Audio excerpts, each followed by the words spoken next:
If you use Krita regularly, learning how to change your shortcuts can save you a huge amount of time and make your workflow feel much more natural. In this video, I'll show you exactly how to change Krita shortcuts step by step, so you can customize the program to match the way you work.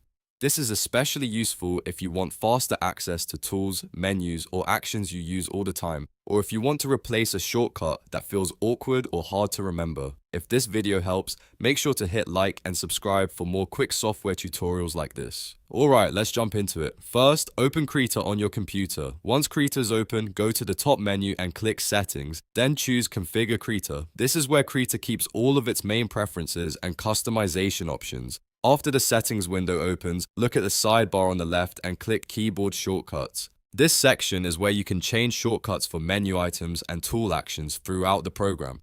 Now in the search box, type the name of the action you want to change. For example, if you want to assign a shortcut to Group Layer, just type Group Layer into the search field. Krita will filter the list and show you the matching action. Once you see the action you want, click on its name to select it. On the right side, choose the Custom Radio button. This tells Krita that you want to use your own shortcut instead of the default one. Next, click the Input button and then press the key combination you want to assign. For example, you could press Ctrl+G if that's the shortcut you want to use.